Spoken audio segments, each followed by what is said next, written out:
नमस्कार. माझ्या यूट्यूब चॅनलमध्ये आपल्या सर्वांचे मनपूर्वक स्वागत आहे. सरकारी कर्मचाऱ्यांसाठी मोठा दिलासा.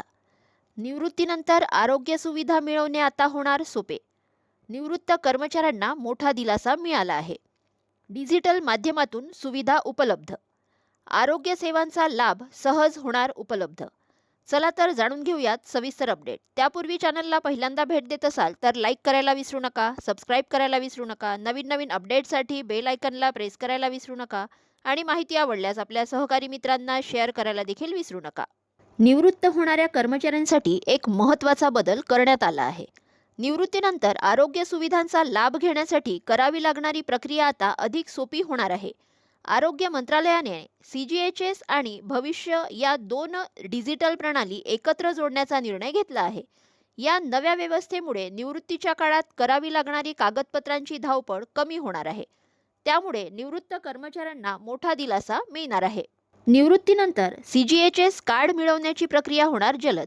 यापूर्वी कर्मचाऱ्यांना निवृत्तीनंतर CGHS कार्ड मिळवण्यासाठी स्वतंत्र अर्ज करावा लागत होता. आता भविष्य पोर्टलवर उपलब्ध असलेली निवृत्तीशी संबंधित माहिती थेट CGHS अर्ज प्रक्रियेसाठी वापरली जाणार आहे. त्यामुळे कर्मचाऱ्यांना पुन्हा पुन्हा तपशील भरण्याची आवश्यकता राहणार नाही. CGHS पेन्शनर कार्ड ऑनलाईन मिळणार.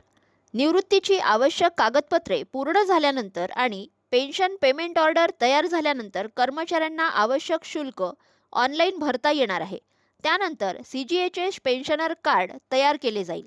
विशेष म्हणजे हे कार्ड ऑनलाईन डाउनलोड करण्याची सुविधा देखील उपलब्ध करून देण्यात येणार आहे. CGHS योजनेत मिळतात अनेक आरोग्य सुविधा. CGHS ही केंद्र सरकारी कर्मचारी आणि निवृत्ती वेतनधारकांसाठी चालवली जाणारी महत्त्वाची आरोग्य योजना आहे. या योजनेअंतर्गत बाह्य रुग्ण उपचार, तज्ज्ञ डॉक्टरांचा सल्ला, रुग्णांमधील उपचार, वैद्यकीय तपासण्या, प्रसूती सेवा आणि औषधांची सुविधा मिळते. याशिवाय काही रुग्णालयांमध्ये कॅशलेस उपचाराची सुविधाही उपलब्ध आहे. आपत्कालीन परिस्थितीत केलेल्या उपचारांचा खर्च परत मिळवण्याची तरतूदही या योजनेत आहे.